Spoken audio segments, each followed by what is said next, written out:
This. And I think we're live. Hello, everyone. Apologies in advance for the extreme short notice of today's stream. I was very busy earlier today and was not going to be able to make a normal time, but I strictly promised you guys after last week not being here for Mother's Day that I'd be back this week. So here I am. I don't think there's currently anyone in the chat, so we're just going to talk about the stories that I want to talk about today. And if y'all end up joining, we'll do a little Q&A towards the end, get y'all's reaction to some of the stories. Although I genuinely am being serious when I say that this week's stories are very light. Now, Cannes is ongoing right now, but quite personally, quite honestly, there hasn't really been that much news. I saw one clip of Brie Larson. Somebody asked her a kind of, I think, dumb question about Johnny Depp, and she responded to that. And then I saw Harrison Ford got a standing ovation. And that's pretty much the only Cannes information that I care about right now. Honestly, last year's Cannes was giving a lot, right? It was giving Don't Worry Darling drama to the absolute nines. And I think in a year like this year, as much as that was kind of chaotic and maybe led to that movie not being as popular, at least we had that drama. Like, there's just, I mean, Jennifer Lawrence showed up in a great red dress. Again, saw that. But, like, otherwise, I'm just not as interested. You know what I mean? Anyone else feel that way? Or other people? Am I missing some giant piece of the puzzle for Cannes this year? Yeah, Alex is here. Alex, happy Sunday. I hope you've had a great week. I know for some people, you guys are celebrating graduations, and Brian is here. Hello, Brian.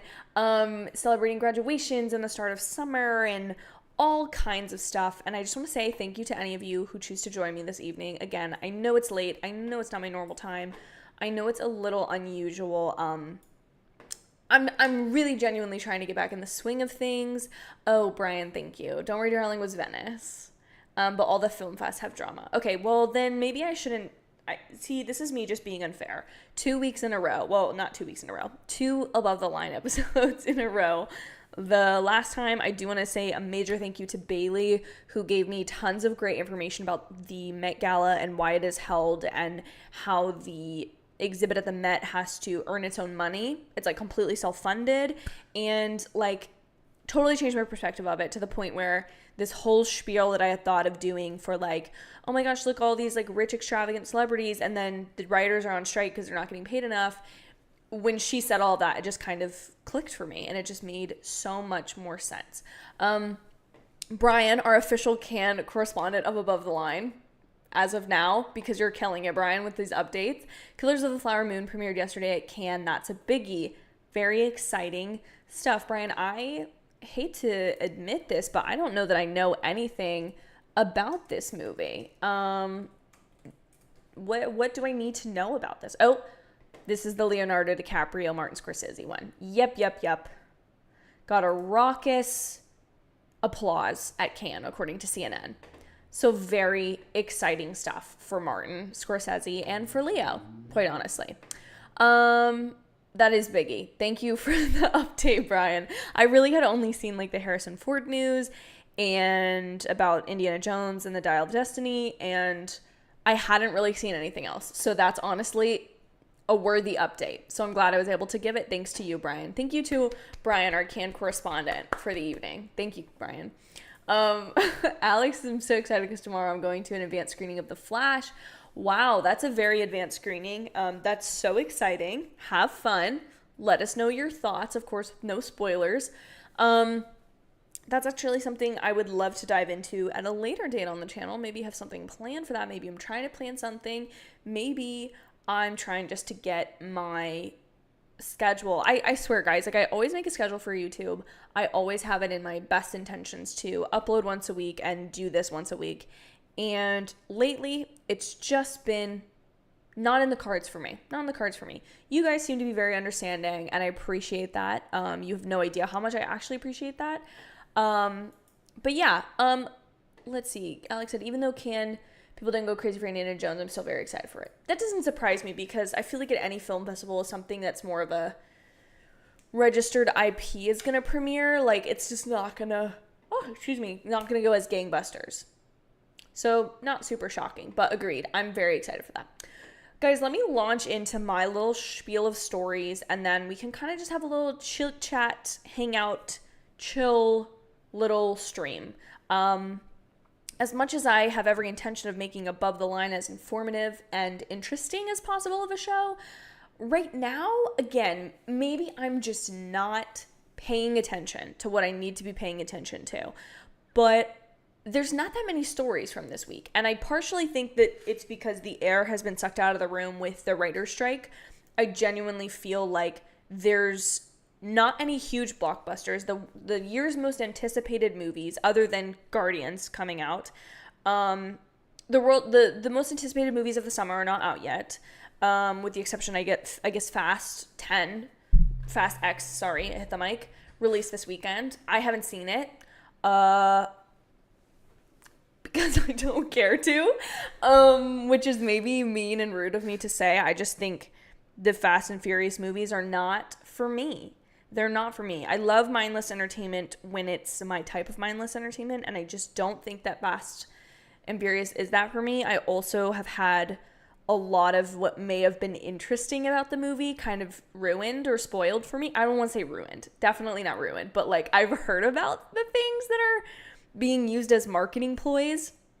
Feels very similar to Black Adam in a way, in terms of what they're choosing to use as their like talking point and promo thing. But there's that. But other than the writer's strike, I partially think another one of the issues and the reasons there's not that many other interesting stories going on in Hollywood right now, at least from my perspective, or things that I'm paying attention to, is because SAG-AFTRA has voted to have a strike authorization. So basically what this means, sorry, I'm trying to read this to you guys in real time, but as we all know, the Writers Guild of America has been on strike for, I think, 3 weeks now. No sign of that stopping anytime soon, for sure, at least from what I have paid attention to. And basically, SAG's contract is coming up to be expired. So this is a letter which I have linked down below. Linked down below in the description box. So you can go down and check that out and read it for yourself. But basically, SAG released this letter that said on June 7, SAG-AFTRA will enter into negotiations with the trade association representing major studios, streamers, and production companies, the Alliance of Motion Picture and Television Producers.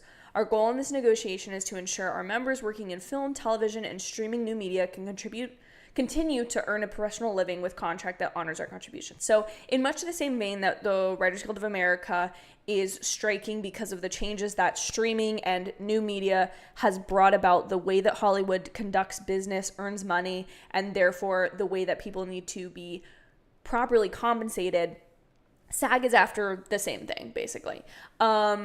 So they're seeking a contract that will increase contributions to their benefit plans and protect members from erosion of income due to inflation and reduced residuals, which of course reduced residuals is because so much of what is in Hollywood right now and what is coming out of Hollywood is going straight onto streaming platforms, which do not have the same residual payment plans that syndicated television reruns would. And so people are losing out on serious money. Again, I feel like the Scarlett Johansson suit with Marvel about the release of Black Widow was such a foreshadowing for what is going on right now. Because that's basically all of what that was about. And I really think that this is going to be, for the next year of Hollywood, things are going to be impacted by different organizations striking. I also believe there is a rumor that the Directors Guild of America's contract is also up soon, and or that they may be seeking similar compensation or what is going on here? My stream deck is not responding. Great. Are you yes. Anyways, point being that multiple different guilds at the same time means, drumroll please, zero zero things are going to start coming out of Hollywood. Like, there's certain things that have been backlogged, but if SAG strikes, right, things like shows that are currently being filmed, even without their writers, will cease to be ongoing. So even more than what has already been impacted is going to stop. And we may get closer to another drought of content only 2 or 3 years after we've just experienced a massive drought of content due to a global pandemic. So again, it's just very interesting to see the way that these dominoes are falling, I guess. And I think it's just, again, the SAG thing is kind of that vote being authorized so that they can vote on a strike, or they're going into negotiations about that. It's just gonna lead to more changes, more stalls, more halts in production, things like that. So there's that. So that's the second big story. So the big story being Writers Guild is still on strike, which none of us are surprised by. Second biggest story is this. And then the only other story, quite honestly, other than some recommendations, because I've watched a lot of good content in the last week of my life, and I'd love to share it with you all, is that Marvel made a couple announcements, which I was long awaiting, and they made them in just a really cheeky, shy, quiet little Twitter post. So Marvel announced earlier this week, I don't remember the day, I don't have it pulled up, but it's general knowledge at this point, that Loki Season 2 will be launching in, I believe, October, which is very exciting news for me, because as you all know, Loki is one of my favorite Marvel characters, if not my favorite Marvel character, period. And it's going to premiere on October 6th, 2023. And that's very exciting for me because we have been waiting for this show because Season 2 was announced at the end of Season 1. Like the finale of Season 1 over a year ago. No, yes, 2 years ago, basically. Because it wasn't last year, right? No. It was 2 years ago that Loki was coming out. I was still in college when Loki was coming out, for perspective, which is insane to me. But Season 2, I'm very excited. I feel like Loki has proven itself to be one of the strongest Marvel shows, period. I feel like it's just, the premise is interesting. The actual execution of the show is fantastic. I think the writing is wonderful. And I'm really excited because this is the first Marvel show to have a second season release on Disney+. We know that What If was supposed to come out. I think it was supposed to come out like in Q1 of this year. But I feel like it's probably going to be a Q2 of this year. I'm just, again, interesting to see where all of these things are going to fall because of the writer's strike and how that's going to delay content. And so now content that should have come out earlier is being released. However, Loki has a little bit of an elephant in the room contained within it, which of course is Jonathan Majors. He had his first court appearance on May 9th, so like 2 weeks ago, and I believe he's supposed to be back in court sometime in the beginning of June. So again, big story there. I personally feel like Marvel is doing the right thing and kind of treading the waters lightly. I think after the Johnny Depp case and everything that caused that and transpired from that, I think that the best thing to do in a situation where you have, and also the Flash, talking about Flash Alex, I think what Hollywood is having to do now, unfortunately, is come up with a plan for content that is not solely based on one person, that is not solely created by one person, but if one person within this production or established thing becomes an issue for personal or public matters, that they have to figure out how to deal with that. And I personally think that Marvel is doing the best they can by announcing that the show is coming. They've pushed it down the line, like October is like 4 months from now. So they have plenty of time to kind of figure out their marketing strategy, what's going to happen with Jonathan Majors' ongoing trials and different suits and whatnot. However, they have not condemned the entire production simply because of the behaviors or alleged behaviors of one individual. And I personally think that's the best they can do because they now, like, it would be a shame if they kind of let Loki Season 2 die and not say anything about it when everyone is eagerly awaiting it, have scrounged for press photos online. We've gotten first looks at it. Release it, and we as an audience need to become more understanding of the fact that all of the producers, all of the electrical, everybody that's worked on a show, whether they're in front of the camera or behind the camera or in a writing room or whatever, their work, I feel, needs to be released. Like, I think it's a shame if we turn into a world where things like Batgirl continue to become the norm, like just get straight up deleted. So again, those are my thoughts on the matter. I think they did the best, or are doing the best that they can in this situation where things are not fact yet. They have not been proven in a court of law yet. They're trying to obviously tread with a little bit of caution. And I personally think that's the best. Now, the other announcement that came out with the Loki season 2 announcement was that Echo would be releasing all in one day in the end of November. I think the weekend post Thanksgiving. Which makes me a little sad because I'm looking forward to Echo simply because I think Lakewood Cox was great. I do think the show maybe was a little bit of an issue with Marvel trying to greenlight too many things. And I think so many things that currently have been greenlit or like supposedly in production are going to die because of the writer's strike. And in some ways it's going to be a shame because we may have a drought of content. However, it also may be for the best because the worst ideas are going to fall to the bottom, or the things that people are not passionate about are going to have to fall to the bottom because there's going to have to be a hierarchy of what gets made. But I think with Echo coming out all in one day, it shows to me that Marvel clearly doesn't see a future with this, because I feel like Disney as a whole, the last time I've known them to drop an entirety of something that wasn't like strictly a children's show on Disney Plus or an acquisition was Diary of a Future President, which was probably like a tween show-ish. I thought it was cute, but like very tweeny type show.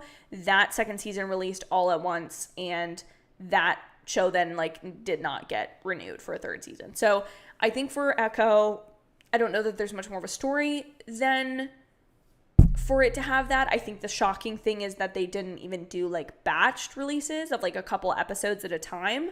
Again, I don't know how long the series is, but it's just a little bit of a bummer because, again, while I would rather the content be released because so many people worked on it than it not be released, it does make me sad that this is clearly not standard operating procedure for them, and so therefore it means potentially shades the show itself, which is a little frustrating. But those are kind of my stories. You guys leave your thoughts on the SAG potential strike and Loki and Echo announcements. I think what's interesting is that they would kind of announce this right before their newest show, when today was literally the first day that I've seen any sort of promotion for Secret Invasion beyond the trailer being released at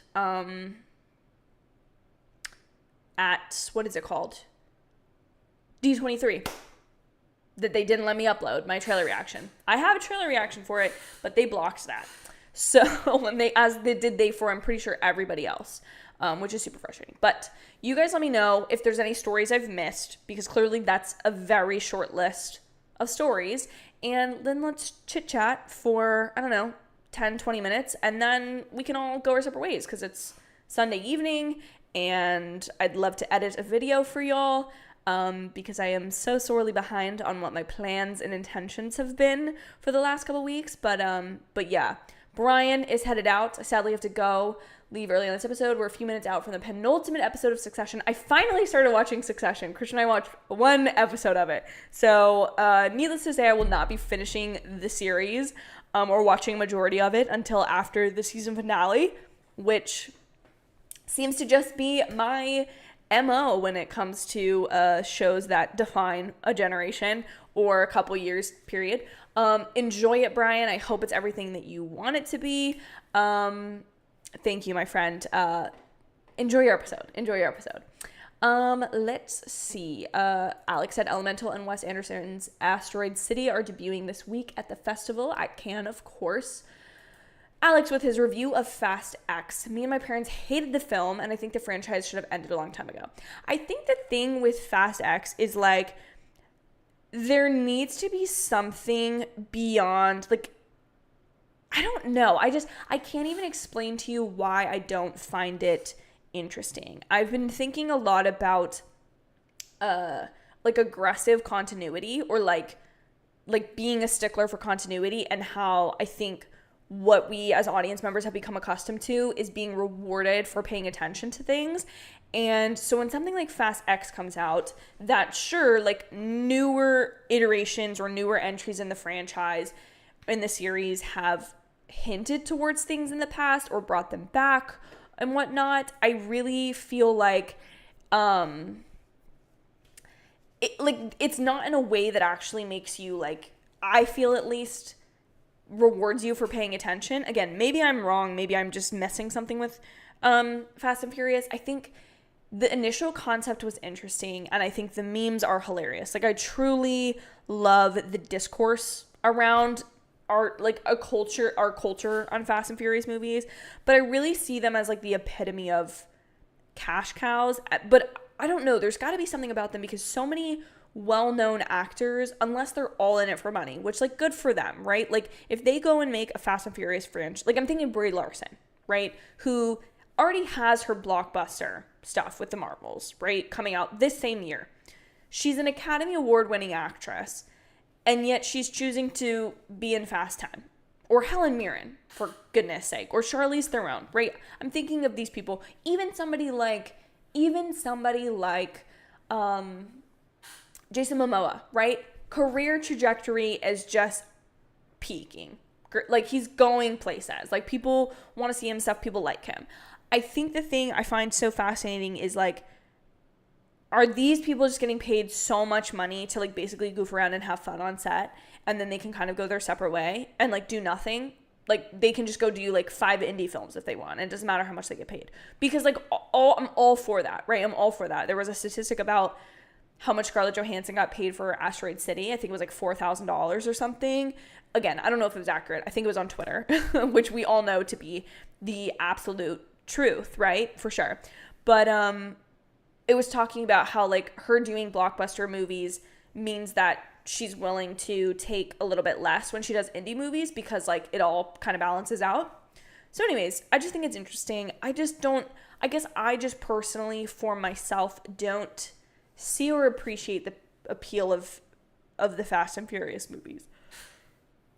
Oh man, guys. Man, it's been a long day. SPC Unleashed says, "Hey Sasha, hope you're doing well. What's your most anticipated film of the next month? Mine is a tie between The Flash and Indiana Jones." Well, for the next month of June, I want to check. Hold on. There's 2 movies that I believe are coming out in July. But I want to be sure. What? Don't you hate when Google is wrong? Like, we're so used to Google being, like, the go-to for information that sometimes when you type something in and you see something you know is wrong, you're just like, what? How?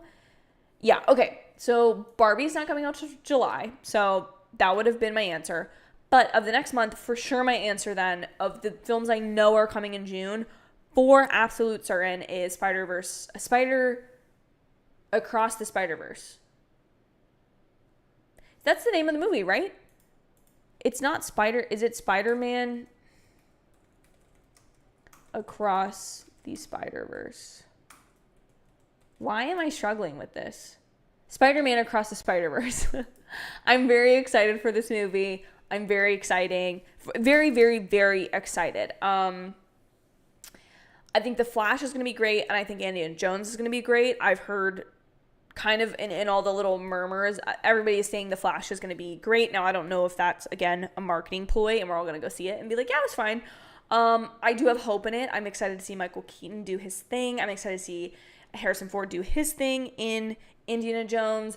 I'm really excited to see Phoebe Waller-Bridge, because I think she's got a really unique comedy style, and I'm interested to see how that plays with Harrison Ford in an Indiana Jones type setting. Like, I'm very interested to kind of see how that all plays out on screen, but I'm very excited for both of those. But definitely Across the Spider-Verse. I think that Into the Spider-Verse was so interesting and unique and different that the sequel seems like it's going to potentially, dare I say, be the multiversal film that I wanted Doctor Strange to be.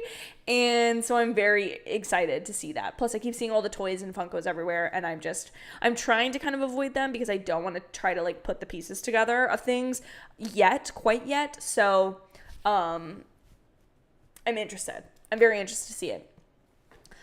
What do we think of HBO Max transforming into Max? Apparently, the streaming service will be live this week. Yes, I believe it is tomorrow or Tuesday. I think it's Tuesday that it's official. I think it makes no sense to me. It makes zero sense. First of all, the whole concept of like HBO Max is, I think, built off of the concept of all these streaming services with the plus after them, like Hulu Plus, Disney Plus, whatever, like Discovery Plus, like all of these. Paramount Plus.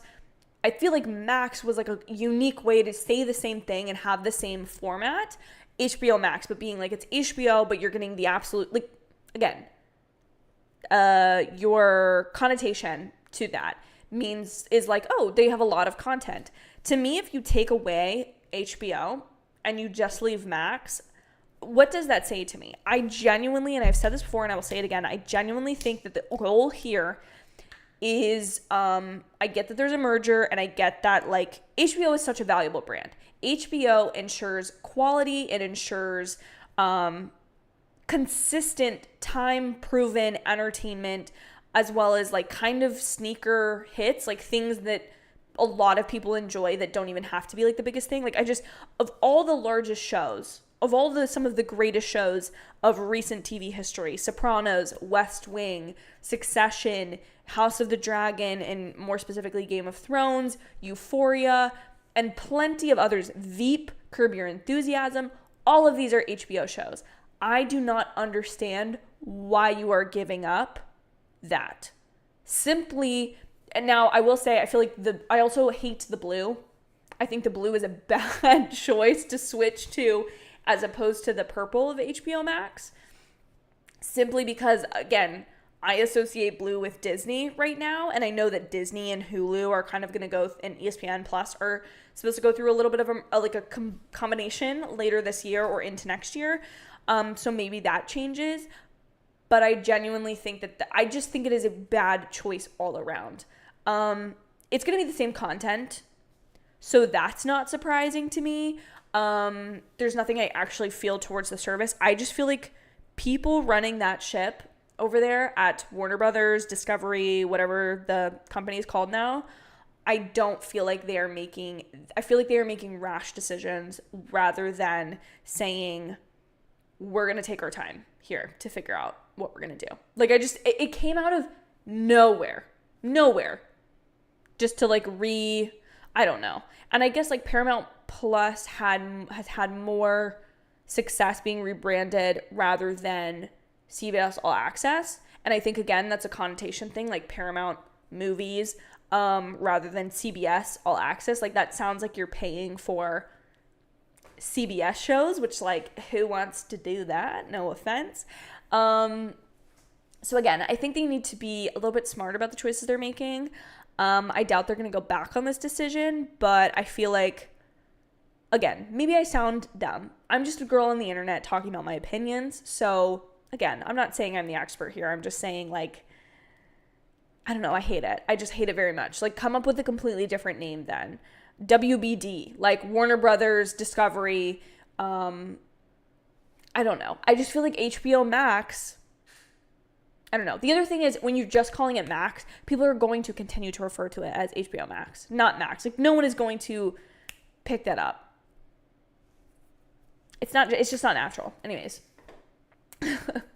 If the strike continues for the rest of the year, 2024 might actually be a drought. Agreed. I think you're right, Alex. I think 2024 has a very good chance of being a drought of entertainment, and I would say probably more so on the TV side than movies. This could be probably the biggest attack on peak TV that we've seen so far.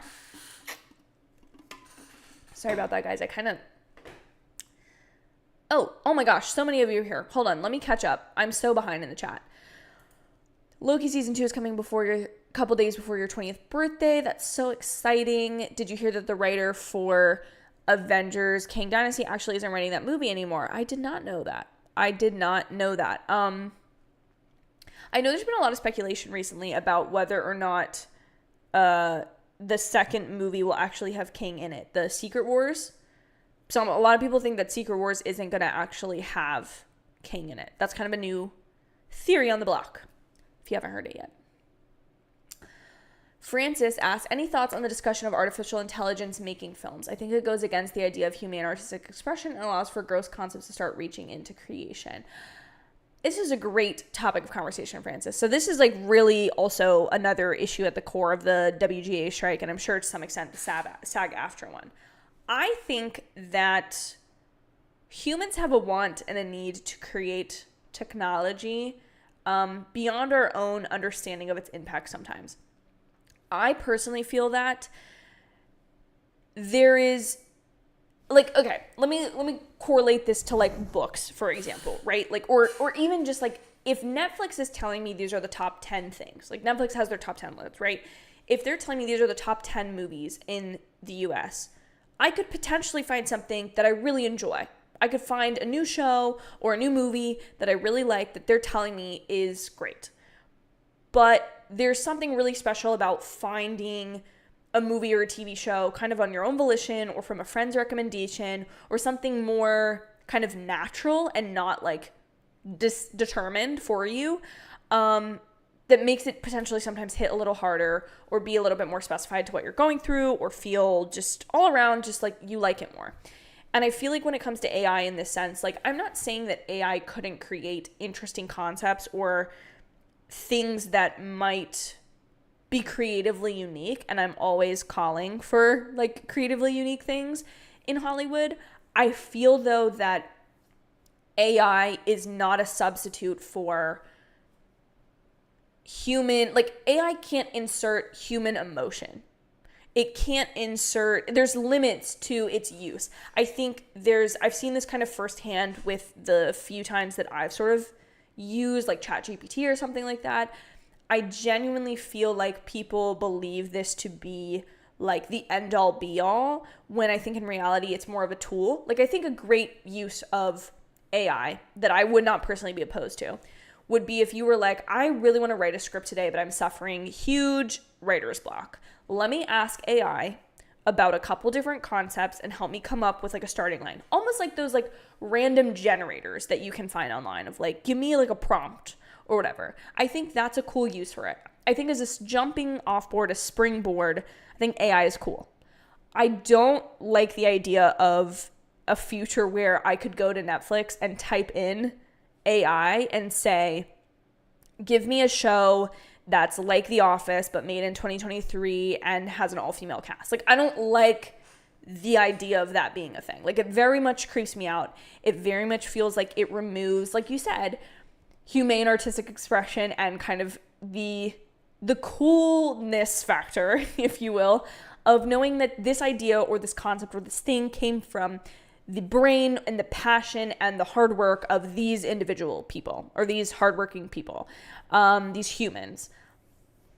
That's kind of where I fall with the AI thing. I think I don't like it. I don't like it at all. I also think there's a huge, as much as I just said this jumping off board, and I want to say that very like specifically of like a true jumping off place for you to insert your own creative ideas and potential and creativity and whatever. I really don't like the concept of AI using pre-existing things created by humans to create something new when really it's just kind of a recycled version of something else. Like I've seen this very large becoming an issue in the artistic community. I don't know. I want to believe that there is a way to use this well and intelligently, and I don't want to like condemn anyone that is like using AI stuff, but I'm not the biggest fan of it, I guess I'll say. Like I would border more on indifferent, but when it comes to like the future of movies, I don't like it in that sense. Michelle Yeoh won a Woman of Motion Pictures Award. She really deserves it, even though Everything Everywhere bring her. Yes. it is definitely bringing her back in the spotlight, and that's super exciting. Francis says, also, Cannes is always a festival for nonsense to occur. Never a surprise when I hear... It's never a surprise what I hear goes on there. There's definitely something magical when you get a bunch of celebrities together and have them talk about all the things they're working on and dress them up. Really nice. Let me see.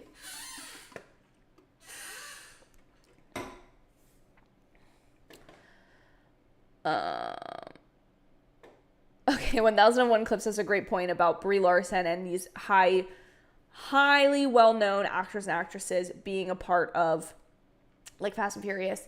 Says Brie Larson is something that could even whisper her into the Oscars conversation for the first time in a decade. She's freshly 30 with an Oscar and $1 billion film under her belt. She's just in her do whatever phase. I would agree with this. And I think, listen, I think as an actor, that's got to be pretty freeing sometimes to just be like, I'm just going to do this thing and I don't really care because I don't need to care. I'm not trying to break in anymore and whatnot. Francis says the Scarlet thing, going back to Scarlet's kind of suit with Marvel, and Disney as a greater whole, sounds to me like actors just looking for a certain image. They aren't paid what they presume they would get paid, then apparently it's not fair. Sounds familiar. I'm not sure exactly where you're going with that, Francis. I think the thing that was valid about Scarlett Johansson's suit against Marvel was not necessarily the image thing. I think it's that the industry has undergone massive shifts in a less than a decade period, and there's been no type of infrastructure or contracts that have really accurately and fairly split up money, split up earnings. Like, it's not the same as what it used to be. Theatrical windows barely exist anymore. Shows going straight to streaming and dropping in entirely one day, like Echo is planning to later this year. Like, that's completely different than when Agents of S.H.I.E.L.D. was coming out approximately 10 or less years ago, and was probably 22 episodes a season or 20 episodes or 18 and would get reruns and like things like that. I think ultimately it's not, I think there's been massive shifts in the industry that genuinely need to be accounted for. And that is my take on that. Jeremiah is also super excited for Across the Spider-Verse. The first one is one of the best superhero movies. It's really great, and I really liked it. Nicholas Alexander Burke is here. Guys, as you know, you have to go check out Nick's channel. He's great. He is we try to motivate each other and be our accountability partners for YouTube stuff. We're not always the best at it, but like, yes, let's go, Nick. We're trying. We're out here and we're trying.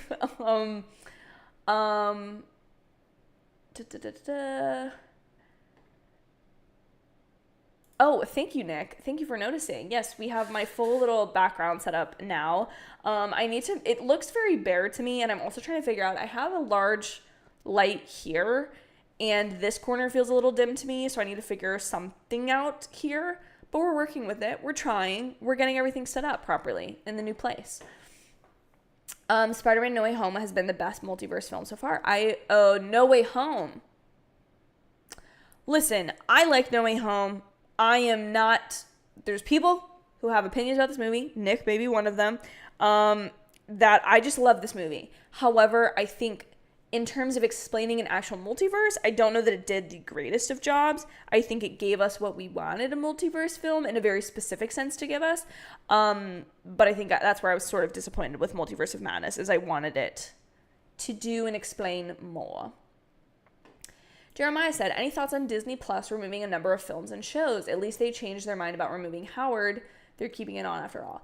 I actually hadn't heard about this, Jeremiah, so thank you for bringing it to my attention. Disney Plus removed shows. Oh, interesting that they're fully removing them. Oh, okay. So here's how I feel about this. So it sounds like, for anyone not aware, a lot of Disney's canceled shows are going to actually be removed starting the end of this week, it looks like. I think, here's what I think this doesn't seem to it says, okay, wait. Disney expects to pay a content impairment charge of $1.5 billion to $1.8 billion for the removals. According to Variety, Iger has targeted $3 billion in savings for 2023 after spending almost $30 billion on content for the Disney Plus. I think here's the thing. The shows that are being canceled, Willow, Big Shot, Mysterious Benedict Society, or things that are being actually taken off. Hold on, I'm reading this. Rosaline. I loved that movie.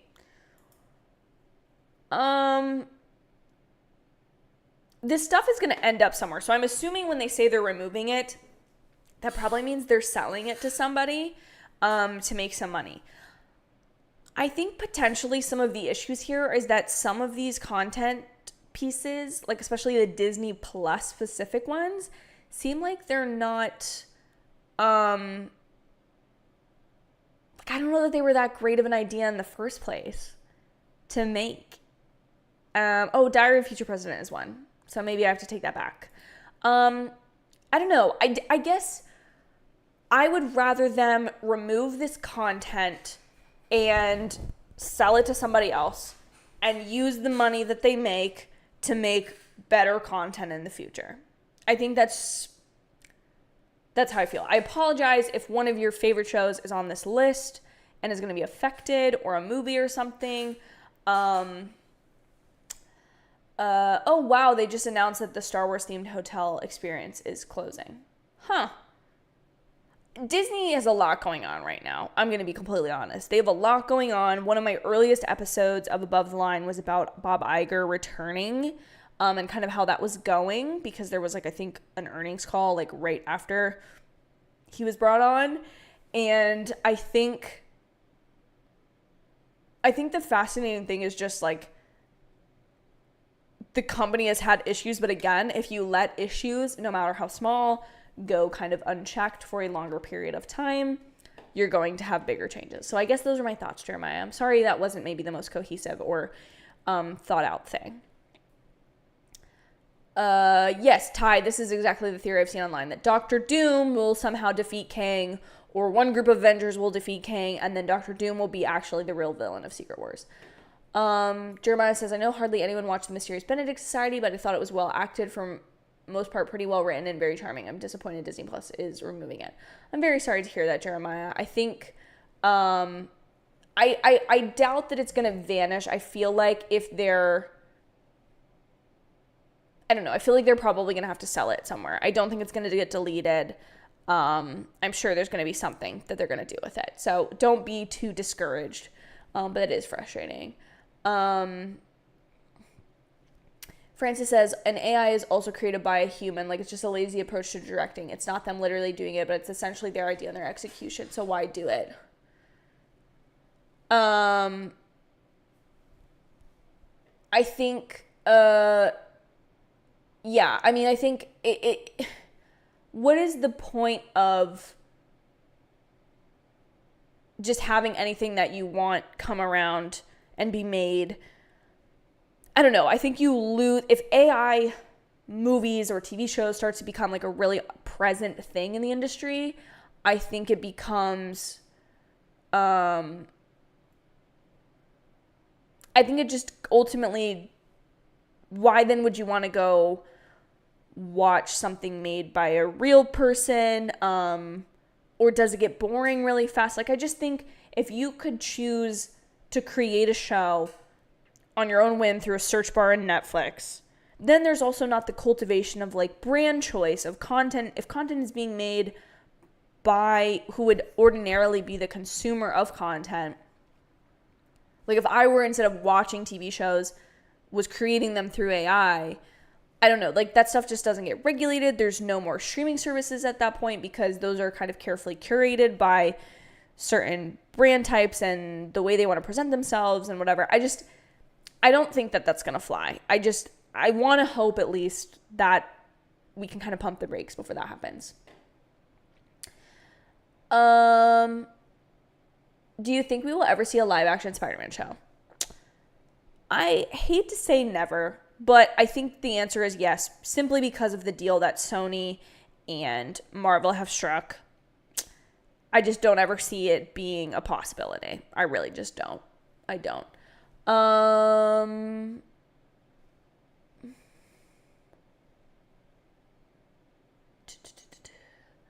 Superboy, what are my thoughts on the writer's strike? I think my thoughts on the writer's strike are that I've talked probably at length about it on this stream, but my thoughts are that personally, the industry has changed massively in the way that content is being distributed and how studios make money, and writers, specifically television writers, which is a writer's medium. Television is a writer's medium more than it is a director's medium. Movies are more of a director's medium. Specifically in television, it has drastically changed, and I think that the ways in which writers have traditionally made money, I think all of that it has been left unchecked so long of how studios can pay people less money under the guise that this is just new media. No, this is how television is made nowadays. So my thoughts on the writer's strike is that the writers are appropriately striking for something. My hope is that this shifts the industry and that it is resolved sooner rather than later so that better content can be made sooner, and that, yes, those are my thoughts on it. Alex is going to go. Have a great rest of your weekend as well, Alex. I really appreciate you being here for this whole thing.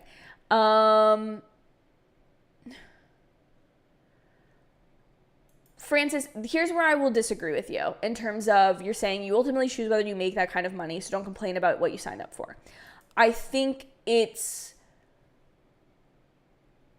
like there's plenty of unionized jobs or unions around the country that fight for different things. Yes, people agree to the job under a certain guise, but when a lot of people, like, that's the whole point of unions, is that they can gather around and go to the studios and say, specifically in this instance, and say, these conditions are not fair. We want to change this. We don't like this. We no longer agree to this. And this isn't like they're striking just out of the blue all of a sudden saying that, oh, no, we're done. Like, we're not contributing any more work until these things change. This has been talked about for years, I promise you. This has been like thought to happen or believed to happen or rumored to happen, and now it's finally here. And there have been numerous months-long negotiations about this, to the point where this is not just people throwing in the towel and being like, no. I don't think it is as simple as you make this kind of money, because that's the problem, right? Is writers are supposed to be making, how do I want to explain this? It's not like you're signing up for a job that's $50,000 and saying like, yep, I agree to do this work for $50,000. It's that these studios are making grossly more money than what they, like, proportionally writers should be paid. It's not within your position to ask for living wages, especially when you've agreed to the salary they signed to you. Again, your choice is not theirs. I just really don't think it's as simple as that, because if the entirety of this isn't like 5 writers deciding not to do this. I would just urge you, Francis, what did you say? If it isn't a breach of contract, it's in their legal right. It's a failure of not doing proper research of such said profession. Because the reality is the profession doesn't guarantee security. No, but no profession guarantees security. And I think with writers, you are joining a union specifically to fight for things like this, that you as an entire group of professionals in the same space view things. Again, Francis, this strike, I would urge you to go look up when the last strike happened, because it was 2007, 2008. So over 10 years ago. This is the point of a union, is trying to change things about your industry that you do not agree with.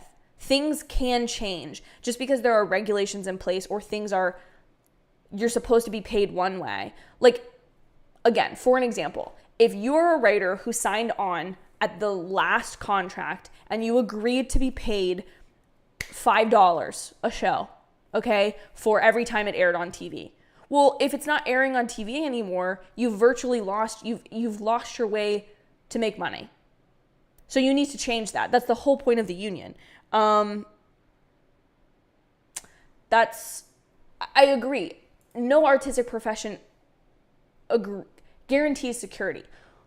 What I agree with what the writers are fighting for is not for a living wage or anything like that. It's specifically that the industry is set up to line the studio's pockets rather than pay the professionals who are actually creating the content. That is my argument, is that people are not being paid. There's specifically in the contract, they are being paid the lowest that they can be paid for new media, which the new media is anything that's on streaming that makes up the largest proportion of content that Hollywood is then making money off of. So if you're telling me that the game, I believe, is rigged, we don't have to all agree about this. We don't have to all agree about it. Nick says, I believe Disney is removing the content to save money on paying out royalties. I agree. I'm sure that that's also a part of it. I'm sure it's also because they paid a ton to make a show like Willow that I don't think that many people watched. And so now they're going to want to, rather than pay royalties for people that they owe on it, they would rather sell it and make their money back. Nick also said, very interested in Secret Wars. There have been 2 Secret Wars events, the original and the more recent version that have come out a few years ago. I wonder how much inspiration they will pull from each. I'm very interested. Or could they go a completely different direction and just completely not follow this? I think the one thing I will say about Marvel, and Nick, I would love to talk to you about this at a later time. I saw a clip today of all the like mysteries and the end credit scenes, and it feels like almost every single end credit scene we've gotten since probably Spider-Man No Way Home, with the exception of the Ant-Man Quantumania one, because I thought that one was fantastic and was well done. And I also feel like the Guardians one was well done. There are so many things that have been unanswered, and I feel like they used to be answered within a couple films of each other rather than being so random, if you will. And so I'm interested to see if there's a way all this is going to tie together.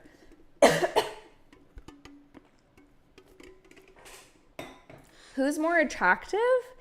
Chris Evans or Chris Hemsworth? Great question. I feel like my answer would have to be Chris Hemsworth. I think it'd have to be Chris Hemsworth. Are we getting live action Silk and Spider Noir TV shows on Amazon Prime? I know it's not a Spider-Man show, but it's a Spider-Verse show. I have no faith in Sony to make good Spidey shows, though. I didn't know about this, Geek Ledger, so you could be completely right. Spider Noir, Amazon Prime. Yep, it's in the works. You're totally right. Totally right. I would say if it's the same creative team behind Into the Spider-Verse, and assuming Across the Spider-Verse is as good as its predecessor, I could see it being a good show. I just think the thing that I question is, like, does every new superhero need their own TV show? You know, like, there's definitely some superheroes, or like for example, even Tony Stark, who was such a beloved character, who was literally the leader of all the Avengers. Would you have wanted to watch like a TV show? Like, would that have been the right format to tell his story? I think that's another thing that needs to be explored, is like, are these characters fitting the mode of storytelling that you're choosing for them? And how does that work? Geek Ledger has a great comment here. Unions can be bloated and filled with bureaucracy. Absolutely true, but ultimately they serve their workers, which is a good thing when the entirety of the company is designed to benefit the executives and shareholders. That is precisely my point, Geek Ledger. I could not have said it better than you. I'm not saying that every union is correct in their actions. I'm not saying that every single thing that the WGA is fighting for is something that I vehemently agree with. I genuinely feel that the industry has changed to such a degree that people need to be, the way that people are being paid needs to accurately represent the way that money is being made in the industry. And when those two things are so out of sync, I don't even think it's necessarily about the writers. Like, let's take it beyond the writers. It's the fact that the industry has shifted to streaming. There are new models of payment, of making money, different ways that things are going about.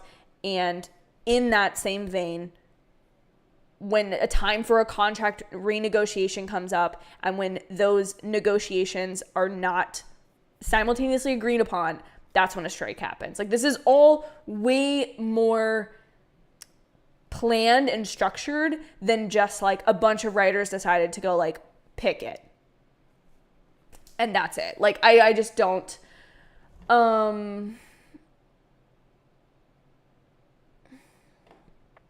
okay, Francis says, oh no, I believe the union will cave in because enough voices are speaking out, but just because you can't do that, it doesn't mean the blame is on them. And if it's known to not guarantee security, you then shouldn't be upset when the job doesn't supply such benefits. But Francis, we don't need to talk about this anymore because we're on two different sides, and that's perfectly fine. Nick says a simple way to sum up the strike is that just like every industry, it has changed. The producers have had the authority to change it with it, and the writers haven't. It's time to close the gap. Once again, precisely, you all are making my point to a much more succinct degree than I could.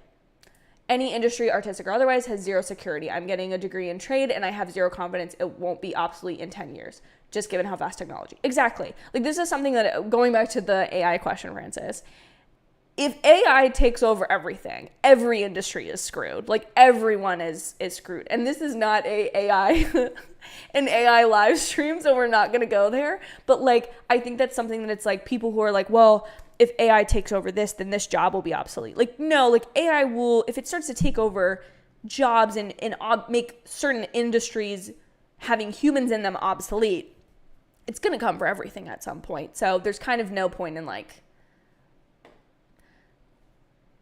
arguing that, I guess, is my opinion. Do you think in Secret Wars we'll see Toby and Andrew? I don't think so. I had a little bit of hope for a while there that we're going to see like an Andrew continuation, like a new movie of his.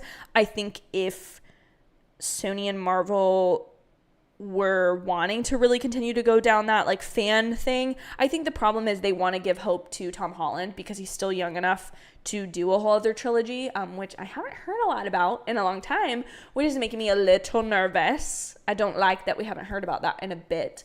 No, I definitely don't think we're ever going to see Toby again, and I think it's really hard-pressed that we would see Andrew again, although I could see Andrew potentially showing up in like a Venom movie. Because I think there's enough like fan circulation online, but it seems like an idea that Sony might do if they're going to try to save Venom as a franchise. So I don't know exactly what contractually happens with those actors, but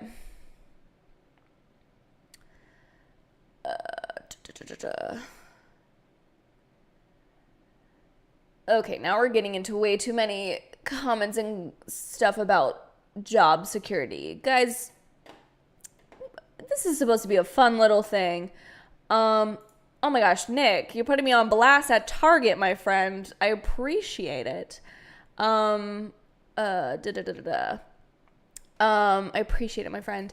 Who is the single most attractive Marvel actor? That's a great question. A follow-up to the Chris Evans. You guys could tell I wasn't like necessarily the biggest fan of the Chris's. I would say Tom Holland is very, very handsome. However, I think Tom Hiddleston, just in terms of personality, looks, his character, I think he would be the one that I would be the most starstruck by. Why are DC TV shows better than Marvel TV shows? This would imply, this is a leading question. I watched Jury Duty, guys, so now I know about the law. This is a leading question, Your Honor, simply because I don't personally believe that DC shows are better than Marvel shows. Now, to be fair, the only DC show that I have watched in full, I've watched like a couple seasons of Arrow, a couple seasons of Flash, well, a couple episodes of The Flash. And then I watched Peacemaker. I watch TV shows that I like because I like the characters, and that's kind of it. Like, I find the characters and the story interesting. I love a character-driven story. So that's where I would say I prefer Marvel TV shows. I think if you're making the argument that DC TV shows are better, I could lean into that argument simply because I think that they have had more room to develop as shows in terms of the fact that like Arrow, I want to say the first couple seasons of that and Flash being cable television TV shows, they're on the CW. So they're technically network shows. They have more room. They have more time. They, I think, feel less rushed because I think that Marvel is quite personally still trying to figure out their footing with the way that they need to do their TV shows. And like I said before, I think that DC has figured out which characters, like no one ever made a Batman TV show other than the one in the 60s, right? Current modern day, we are not making TV shows about Batman because it doesn't fit. When you have Superman in a TV show, you limit him to Smallville, or you have the Superman and Lois show, which are more digestible stories for television, rather than just like, we're going to tell the entire origin story of Superman. And I feel like sometimes Marvel is not choosing the right characters to make TV shows out of. All right.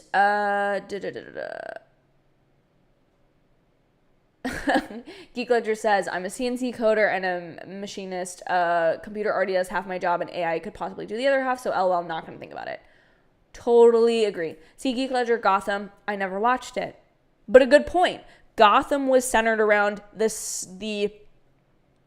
well, I'm assuming that Batman's on that show. Honestly, again, if I've said it once, I've said it 1,000 times, guys. Not a DC girl, so I don't necessarily have the most accurate and up-to-date info on this. Toby said he's open to appearing in the future if anyone calls Grant Gustin. Also said this. Interesting. Very interesting. Michaela, welcome to the chat, my friend. Well, welcome. Who is better looking, Scarlett Johansson or Elizabeth Olsen?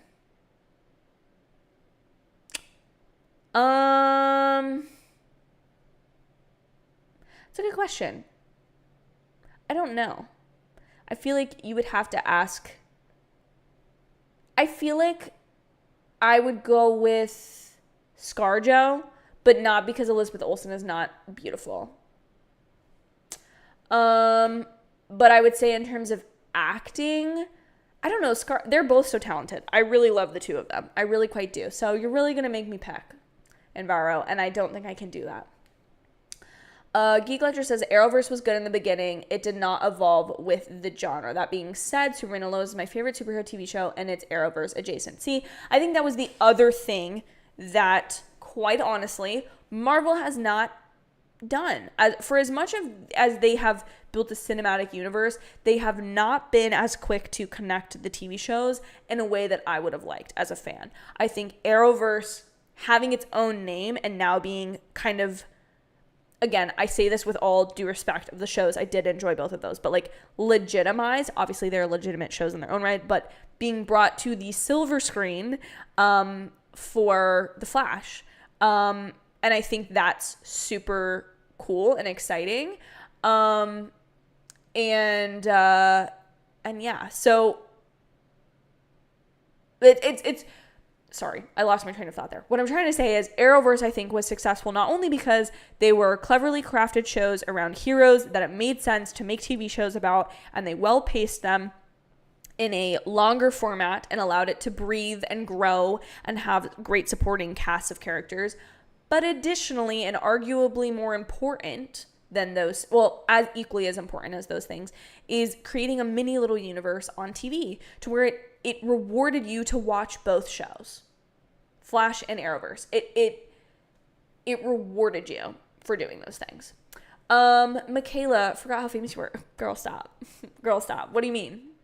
I'm not actually. I will say that the YouTube Studio app, it really will hype you up and then it will tear you down, like in the same breath. Like last week, I must have dipped above and below 3,870 like 4 or 5 times. Like lose 3, gain 2, up 1, down 5. Like it was just insane.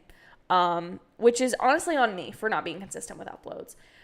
Which I think, guys, now that we're caught up with chat and we've had long discussions about WGA and strikes and AI and all this kind of stuff, I think that's going to be the end of today's Above the Line episode. I really appreciate all of you guys joining for our little Q&A. It was very fun. I love chit-chatting with you guys, and I'm sorry that I don't do it as often as I used to. I'm in a little bit of a period of time where I don't have as much free time and time to do this as I would like, and I'm trying to balance doing this with a bunch of other things in my life, but very, very soon, I think a lot of stuff is gonna change, and I'm very excited about it, and I'm very excited about being able to do more in this channel and put my all into it, and have not a lot else taking up my mental space so that this can kind of be the focus. So I really appreciate you guys. Thank you so much for joining this episode. We're going to be back next week with an episode, and I'm going to try to schedule that honestly probably now so that I can figure it out for next week. And then, and then I've got some other little surprises up my sleeve for you guys. So with all that being said, have a great day. Enjoy the rest of your Sunday evening. And I love you guys, and we'll chat soon.